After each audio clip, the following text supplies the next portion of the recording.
forcément. Bonsoir. Bienvenue sur la Von Morgane, j'espère que vous allez bien. Je disais forcément parce que je n'arrivais pas à mettre en marche cette vidéo. Il fallait que je m'avance comme ça très près de la caméra pour que ça fonctionne. Donc c'est trop. J'avais prévu de faire une nouvelle lecture de Frankenstein. Et là tout de suite je me dis, et pourquoi pas plutôt vous inventer une histoire. Et je crois que c'est ce que je vais choisir. Donc je vais prendre mes chapeaux. J'ai ajouté beaucoup de petits papiers, et y compris des papiers joker. Alors qu'est-ce que c'est que les papiers joker? Ce sont des papiers où il n'y a rien d'inscrit et je dois en plus choisir. Ça va me forcer à prendre des décisions comme ça.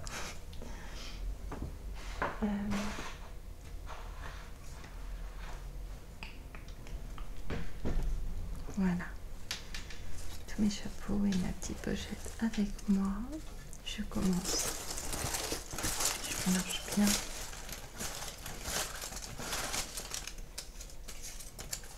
Voilà.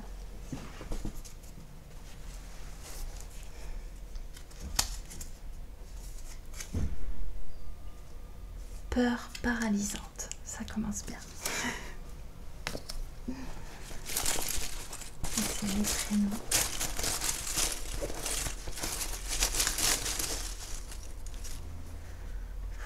J'ai peur. Victor. C'est pas vraiment des papiers.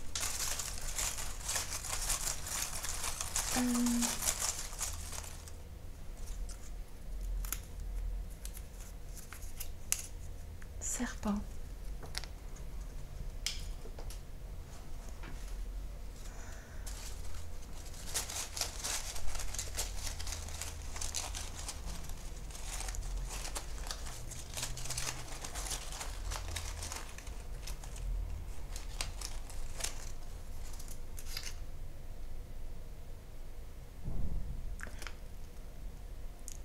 Mettre le feu. Mais j'avais déjà au feu il n'y a pas longtemps. Alors attendez, j'en tire un autre. Je triche, vous allez dire. Non, quand j'en tire deux, vous savez la règle. Ou non. Et ben je les intègre tous les deux. Sursaut. Sursaut. Mettre le feu.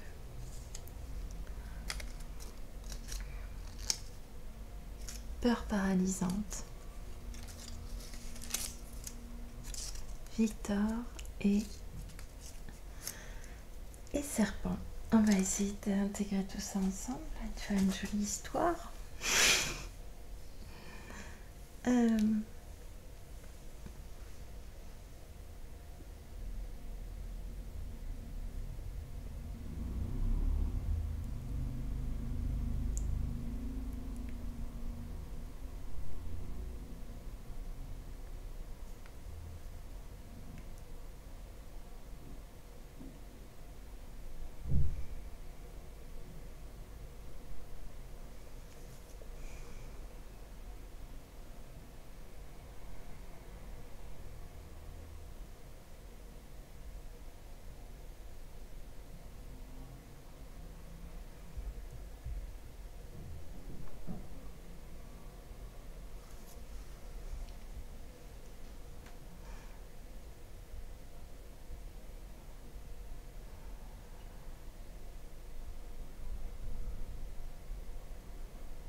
le lancement.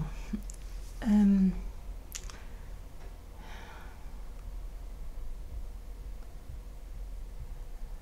voyez, j'ai du mal à faire des choix. Je n'ai pas encore choisi.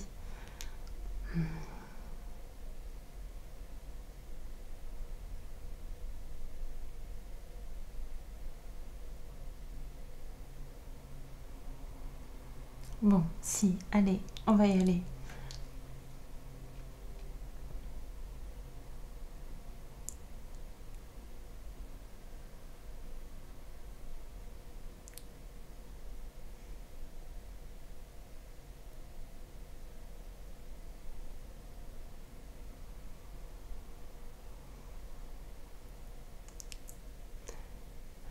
Je n'ose pas aller vers là. Non, je n'ai pas envie.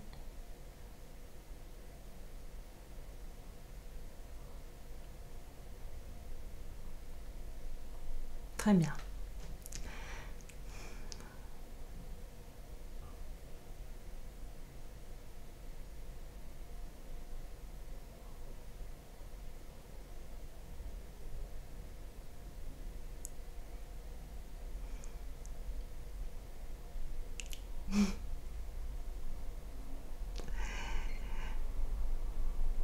Je souris parce que je m'aperçois que je prête souvent des caractères aux filles que je ne prête pas aux garçons. Voilà.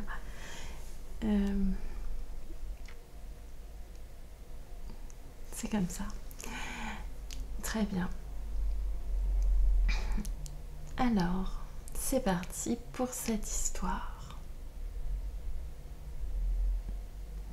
Avant de commencer, il faut savoir que je voulais introduire une nouvelle règle. Tout à l'heure, j'y pensais. Et je me la rappelle en fait. Pardon. Parce que je n'allais pas respecter cette contrainte. Mais finalement, je tiens à le faire. Donc, je vais me débrouiller pour l'insérer. En fait, je veux toujours mêler le merveilleux et le réel dans mes histoires. Voilà, dans mes histoires murmurées. Donc c'est parti, allons-y.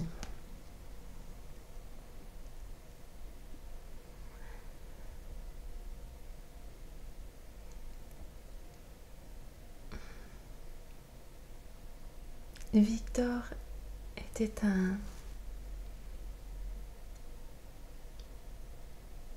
Non, Victor est...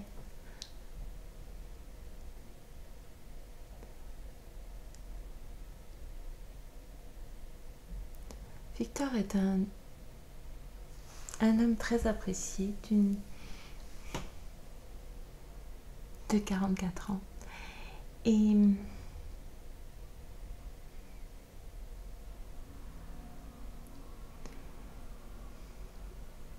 on pourrait dire de lui qu'il a toujours été très chanceux dans la vie.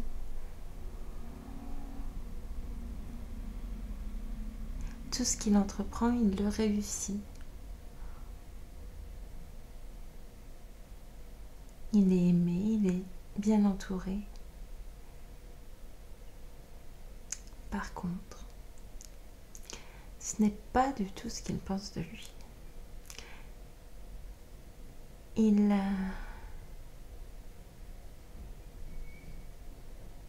nie son ressenti.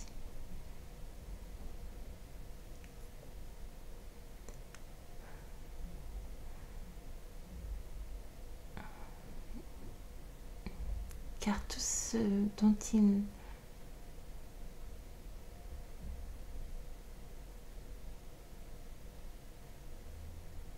aurait vraiment envie,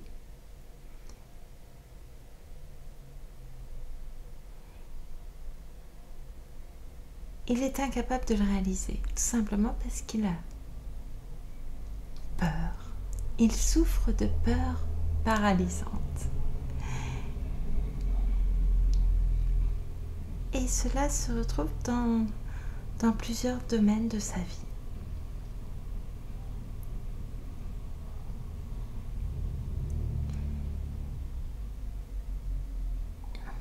Il aurait aimé être un très grand aventurier, mais il est incapable de partir en voyage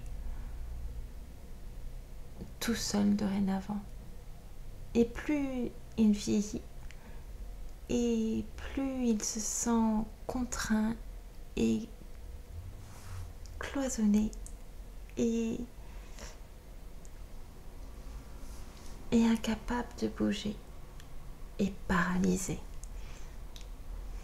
sans être atteint d'aucune maladie physique, mais peut-être que finalement il souffre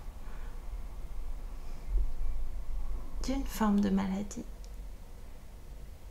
Et c'est comme si tous ses membres se paralysaient les uns après les autres. Il se transforme en statue de pierre. En tout cas, c'est ce qu'il ressent.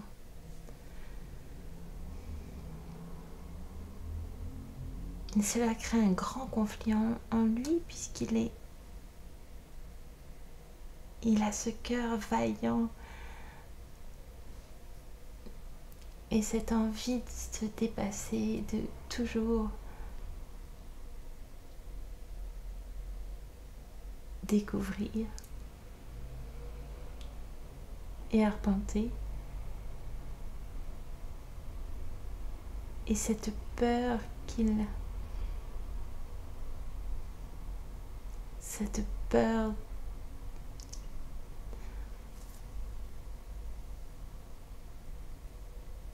indescriptible, intangible,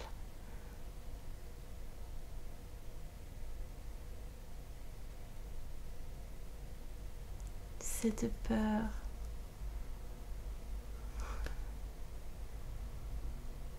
qu'il puisse arriver quelque chose. Et voilà, il est pris entre ce désir qu'il lui arrive quelque chose et cette peur qu'il lui arrive quelque chose. Et ce conflit se joue en lui et le paralyse. Néanmoins, pour ses 44 ans, encouragé par ses amis, par la personne qu'il aime, par ses parents, même s'ils ne sont peut-être pas tout à fait étrangers à cette douloureuse contradiction. Donc, poussé et par un élan intérieur qui lui crie de vivre et de cesser d'avoir peur constamment, il décide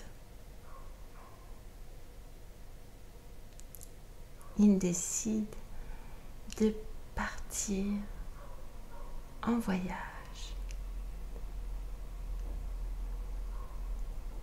sans savoir la destination et avec le minimum d'argent possible, la possibilité de trouver le chemin du retour, à peine cette possibilité-là. Et donc c'est ainsi qu'il s'en va. Évidemment, il a la phobie des avions.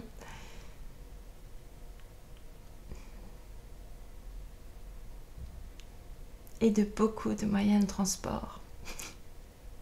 Alors, ses amis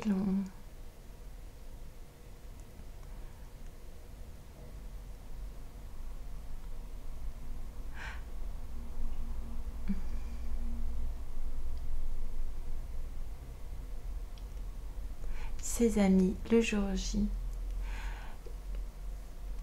lui bandent les yeux et l'accompagnent. Il sent l'air sur son visage. Il sent la mer, le sel.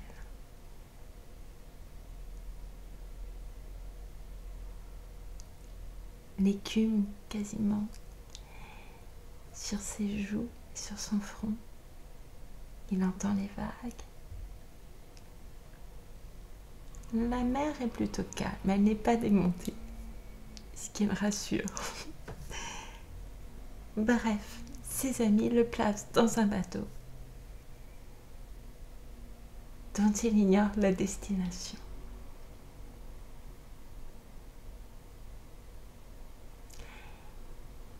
Ils lui ont confié des médicaments contre le mal de mer puisque notre ami souffre de pas mal de maux et notamment du mal de mer. Il a le mal des transports, ce qui ne favorise pas non plus le voyage. Alors,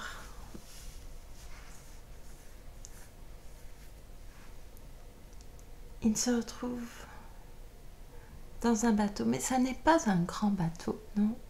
Il ne faut pas s'imaginer un paquebot. Nous ne sommes pas sur un paquebot. Nous sommes sur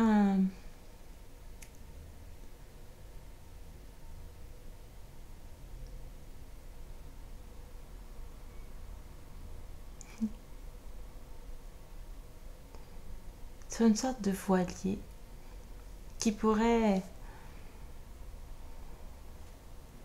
être très luxueux si Victor n'était pas chargé de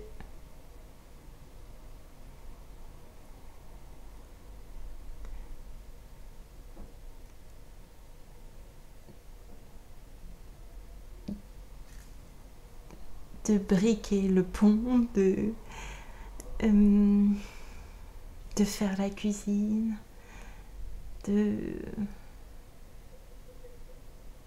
alors il n'a même pas une cabine à lui tout seul, il dort avec le skipper, oui, parce que on ne lui confie pas non plus la part,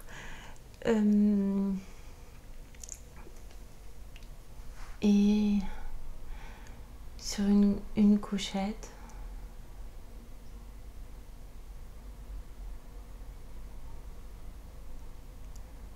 Et c'est ainsi qu'il voyage.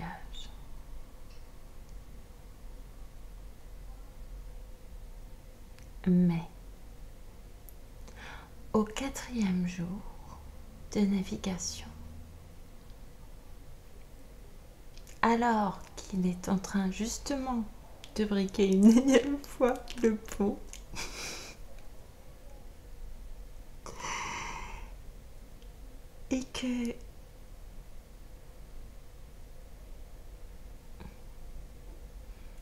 et qu'une vague le surprend,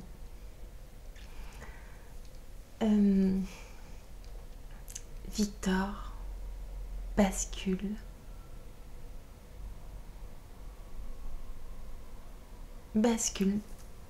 dans l'océan. On remarque vite son absence, on essaie de lui envoyer une bouée et Victor tente de l'attraper, enfin il pense être en train d'essayer d'attraper cette bouée et en même temps il se voit nager, il ne parvient pas, il n'avance pas, le bateau s'éloigne irrémédiablement, il n'arrive pas à atteindre la bouée, cette peur revient, le déborde et il coule à pic malgré toutes ces gesticulations désordonnées. Il coule à pic. On pourrait dire qu'il se laisse couler. S'il était assez maître de lui-même pour savoir ce qu'il fait, mais ça n'est pas le cas.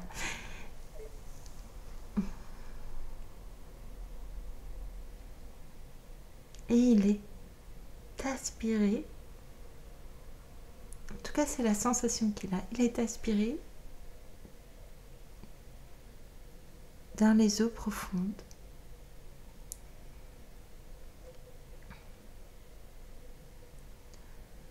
Mais Alors il se produit quelque chose de merveilleux. Car il ne se noie pas, non. Des petites bulles s'échappent comme ça autour de lui. Et il s'aperçoit qu'il respire. Il est capable de respirer sous l'eau.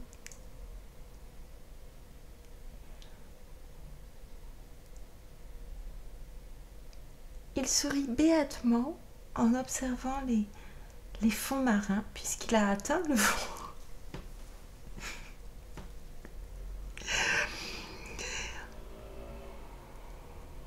Et alors que tout devrait être dans une obscurité et qu'il n'est pas muni de lampe, non, une sorte de lumière semble jaillir des fonds eux-mêmes et éclairer de la manière la plus délicate tous les poissons, toutes les créatures, les coraux merveilleux,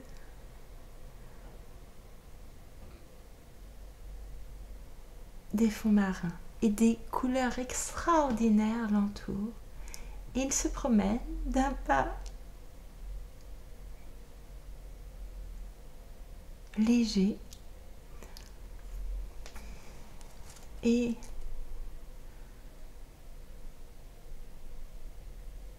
reste pantois devant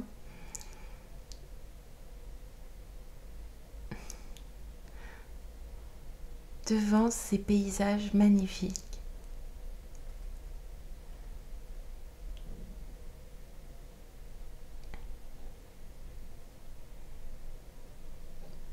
Mais soudain,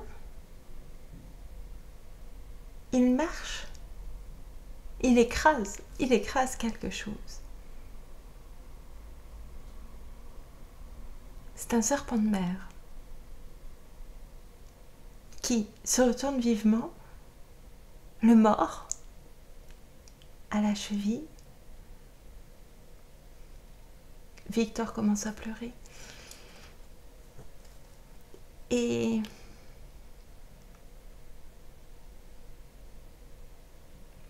s'exclame: mais pourquoi tu fais ça? Pourquoi m'as-tu mordu? C'est tellement méchant. Tu m'as écrasé. Oui, mais tu vois bien que je n'ai pas fait exprès. Et tu m'as mordu délibérément.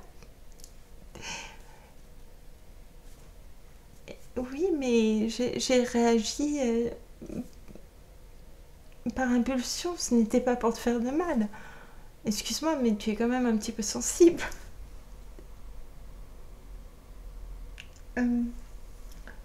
Oui, d'accord, je suis peut-être un peu sensible. Néanmoins, je trouve ça très déplaisant. Moi qui me ravissais dans ce paysage, je suis ramenée à la dure réalité, à la douleur et à la cruauté du monde aussi rapidement, par ta faute. C'est bien ce que je pensais, t'es vraiment trop sensible. Mais j'admets que c'est quand même difficile pour une personne aussi sensible que toi d'être mordue de cette façon. Et excuse-moi, je te présente mes excuses. Tiens, pour te prouver que je suis de bonne foi, je vais t'indiquer un raccourci parce que tu m'as quand même l'air assez perdu. Et Victor est tout de suite saisi par cette information. Sa curiosité est piquée. Car le fait de souffrir de peur paralysante ne signifie pas qu'on ne soit pas curieux. Alors, il suit le serpent qui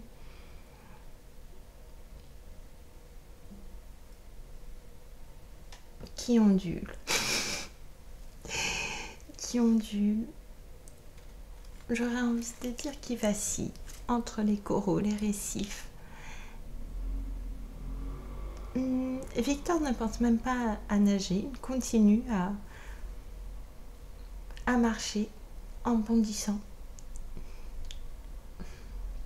pour le suivre. Et alors, effectivement, Victor s'aperçoit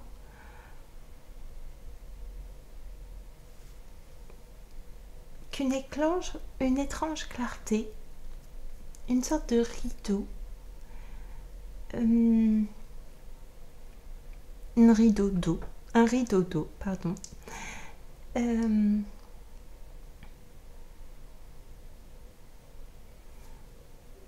est à sa portée, à environ 1 à 2 mètres. Le serpent se retourne et lui dit: voilà, je ne peux pas faire plus pour toi, pour m'excuser, que de te montrer ce raccourci.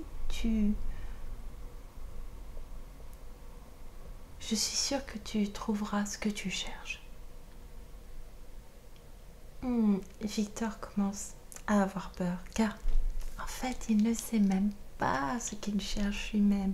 Tout ce qu'il veut, est-ce que c'est chercher? Est-ce que c'est découvrir? Est-ce que c'est être étonné? Mais il s'aperçoit qu'il ne sait pas ce qu'il cherche. Alors, il reste debout, transi devant le rideau et n'ose pas dépasser cette eau. Pourtant,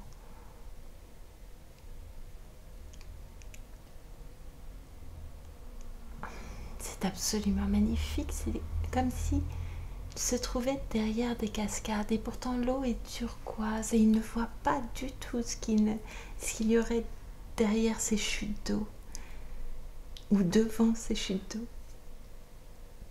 Mais il est transi.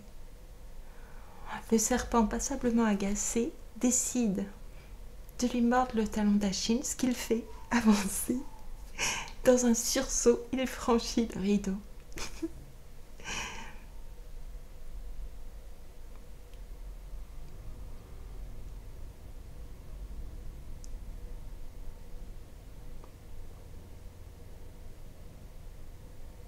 Et là, Victor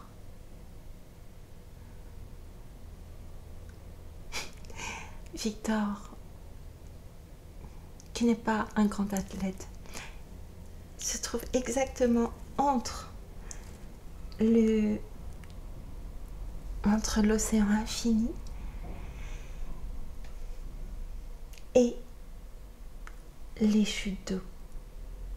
Son corps est partagé entre les deux et pourtant la puissance des chutes n'a aucun impact sur son corps. On dirait un super-héros. Il en a des qualités physiques. Et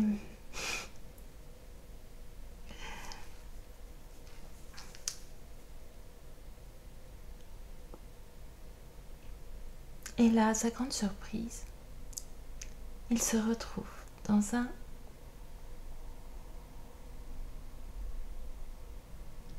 lieu tout noir, tout morne. Il n'y a aucune lumière.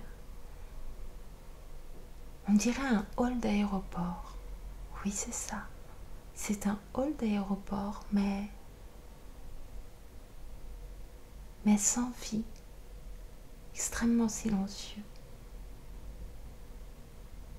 Et sans aucun bruit, il n'entend même plus les chutes d'eau. Ses oreilles qui ont dépassé ce mur sont dans un silence total et l'obscurité règne autour de lui. Tout est dans la pénombre. Mais ce n'est pas la pénombre qui crée vraiment une sensation angoissante. C'est l'absence de vie. Voilà ce qui crée cette peur paralysante. C'est l'absence de vie dans ce lieu.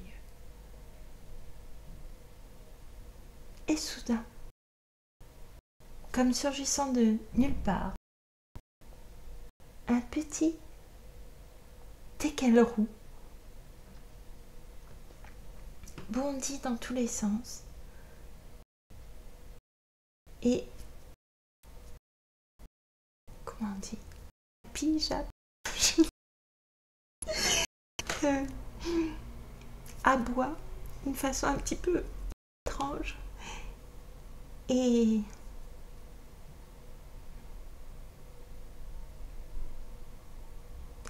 alors il passe le pas dans ce lieu sans vie. Dès qu'il a franchi le mur, les cascades disparaissent. Il est cerné dans ce port sans vie. Petit équel. La seule source de couleur, c'est le pelage de cet animal. Ses cris, c'est bon. Même Victor, c'est totalement fondu. L'absence de vie. Il ne ressent pas d'ailleurs. Ou en tout cas, c'est la sensation qu'il a d'être totalement vide d'émotions, de sentiments, de sensations.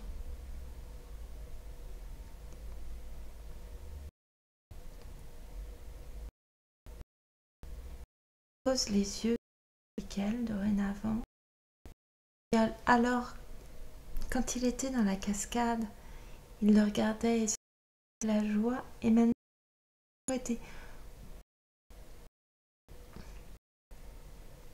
lui était extérieur. Tout est dans ce petit animal. Lui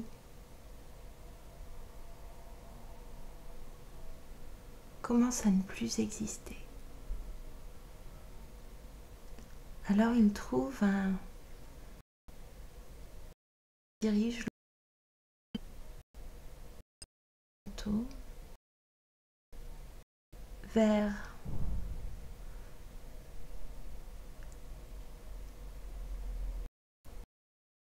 une porte d'embarquement. Ce n'est pas la porte d'embarquement, mais c'est les sièges à côté qu'il veut atteindre.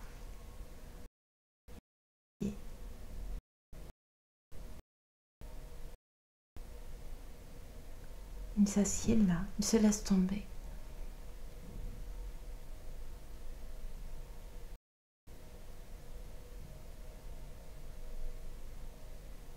Et il sent toute la vie le quitter.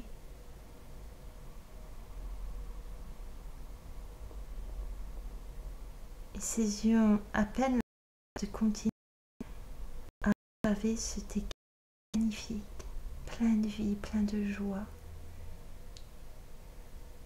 qui bondit, qui joue entre les jambes, qui monte de l'animer.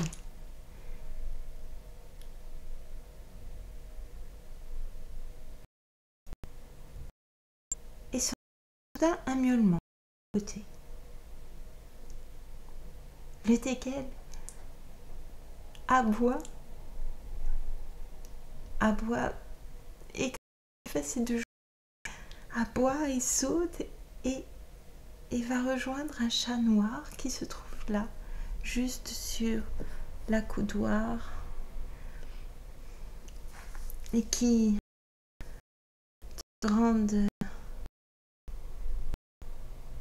noblesse, un petit peu hautain ou méprisant, tel un chat noir.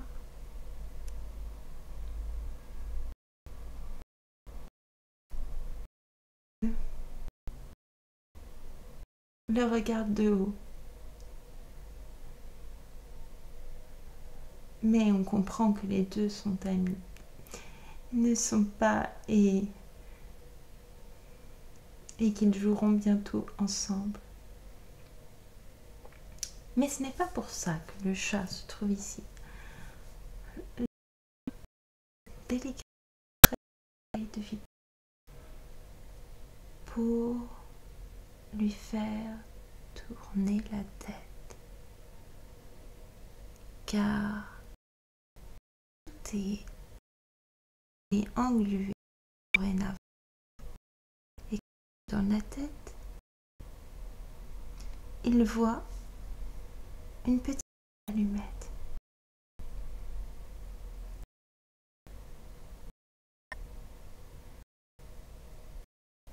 Il l'ouvre et il est écrit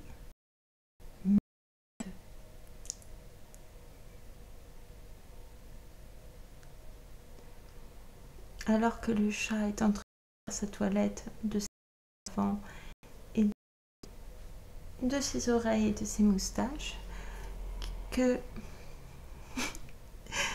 notre teckel essaye de bondir pour jouer avec sa queue.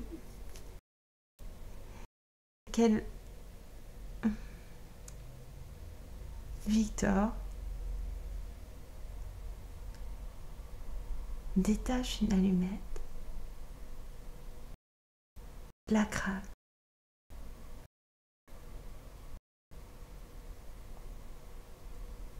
la flamme jaillit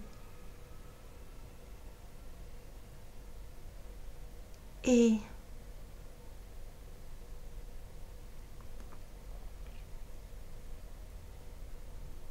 tout prend feu. Tout prend feu, comme il s'agissait d'une feuille de papier journal en fait. Le décor, notre teckel, le chat, tout crame.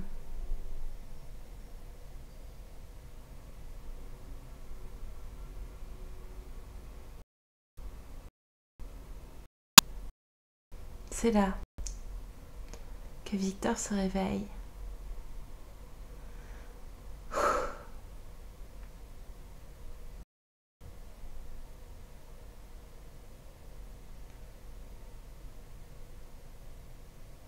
Il se réveille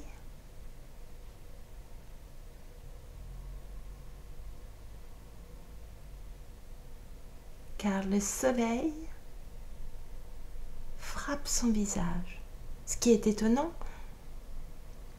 il ferme toujours ses volets ou tire les rideaux du moins, mais non, là le soleil lui frappe le visage et la chaleur et la lumière ont fait comme un cercle lumineux dans ses yeux, très proche de cette sensation du papier qui prend feu.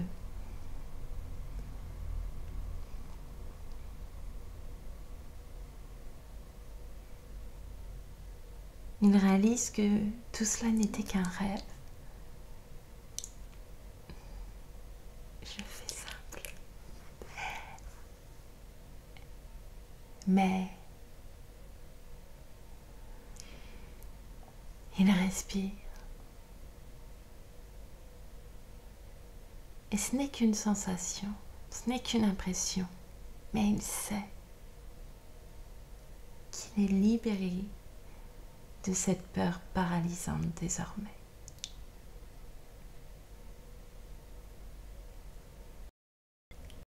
Il pourra vivre sa vie telle qu'il l'entend.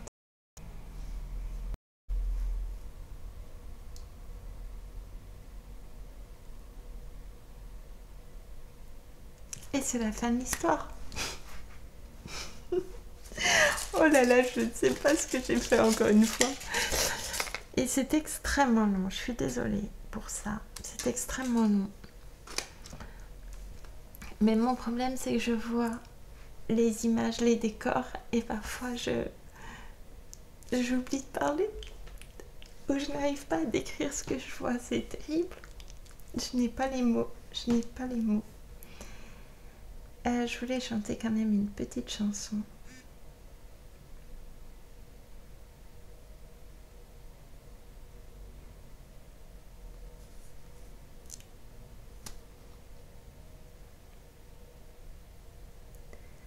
Et ce sera Les Demoiselles de Rochefort. J'ai pris les paroles, mais je la connais.